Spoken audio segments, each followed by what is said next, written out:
Our project is to document a decade-long impact of the Deepwater Horizon oil spill on coastal marshes that involves plant, soil, and microbes. We also catalog the oil transformation products when it degrades in the environment. We try to identify correlation among vegetation, microbes, and oil transformation products. So this is going to create a decade-long assessment record and will provide a comprehensive integration of oil evolution and the long-term recovery of salt marshes impacted by oil spill. I guess I would like to highlight a few things. First, the recovery differences due to oiling intensity and also species-specific responses. More specifically, for moderately oiled sites, for example, species of Spartina recovered pretty fast within a year, but Jenkins did not recover until 3 years. For areas that receives heavy oil, Jenkins has not recovered up to today. We had our last sampling in October last year for total live biomass. It's still 50% lower in heavily oiled sites compared to reference and moderately oiled sites.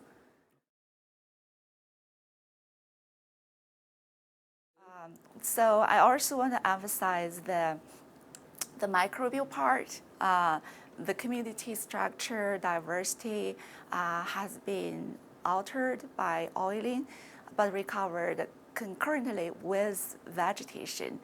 However, certain taxa have not come back yet. Either they were increased or decreased by the oil, so they are still there. They might be used as indicator of oiling.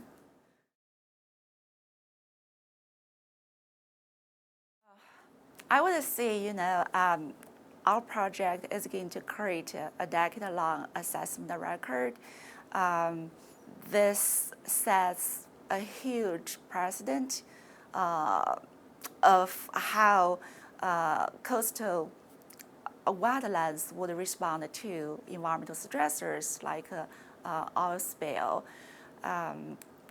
So I think this has never been done before because we collect our samples right after the spill, and we collect the samples every 6 months. So it's quite a systematical sampling there. Yeah, our study is basic. It's also applied. I'll give you a few examples. Okay. I think, from our data, for future spills, if it is moderately oiled marsh, we can just leave it alone. Let Mother Nature do the work, so they can recover, pretty fast for both vegetation and microbes, and for heavily oiled sites, we need to take action as soon as possible. I think planting fertilization could assist with the vegetation recovery. This could avoid, some erosion problem. Yeah, I think also the technique my collaborators developed for identification of oil transformation products at molecular level, that technique can be used to monitor the evolution of oil residues with time in coastal marshes.